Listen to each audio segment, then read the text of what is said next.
Welcome back to This Day in Irish History. I'm your host, Raymond Welsh.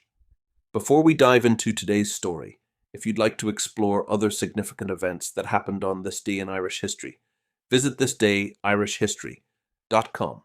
The link is in the episode description.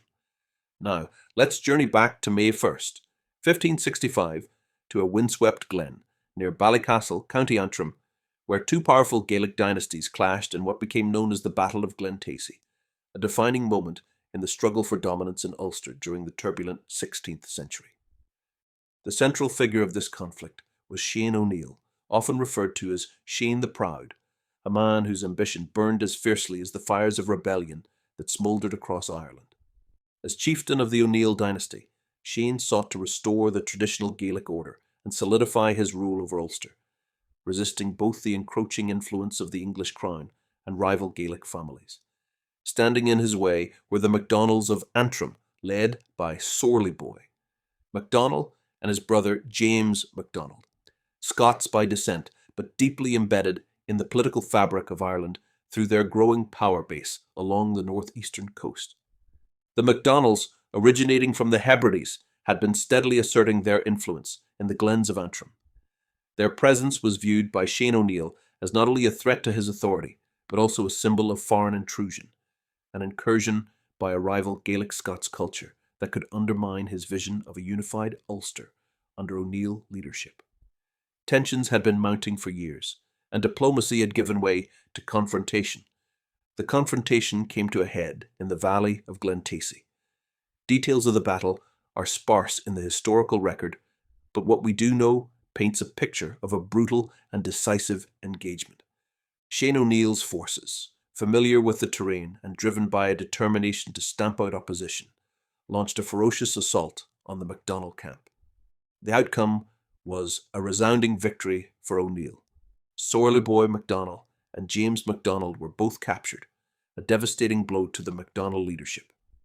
James would later die in captivity, while Sorley Boy, resilient and relentless, would survive and eventually rebuild his family's fortunes. The Battle of Glentasie was not just a military victory for Shane O'Neill, it was a political triumph. With the MacDonnells subdued, Shane's authority in Ulster reached its zenith. He styled himself Prince of Ulster, and for a brief moment it appeared he might succeed in creating a Gaelic polity capable of resisting both Scottish and English encroachments. But Shane's ascendancy was short-lived. His aggressive actions and refusal to submit to the English crown earned him many enemies. Within just 2 years of his victory at Glentasie, he would be dead, betrayed and killed by the very MacDonnells he had once defeated, in a gruesome twist of fate that underscored the perilous nature of Irish politics in the 16th century. The legacy of the Battle of Glentasie lies in what it reveals about this period of Irish history, a time of fractious clan rivalries, foreign entanglements, and fierce resistance to Tudor expansion.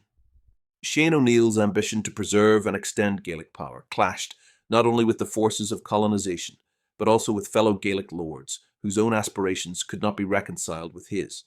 The battle marked the high tide of Shane's influence and a significant, though temporary, check on the Scottish MacDonnell expansion.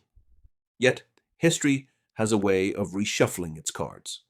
Sorley Boy MacDonnell would later become a key figure in Ulster's transformation, aligning more closely with the English in return for recognition of his lands.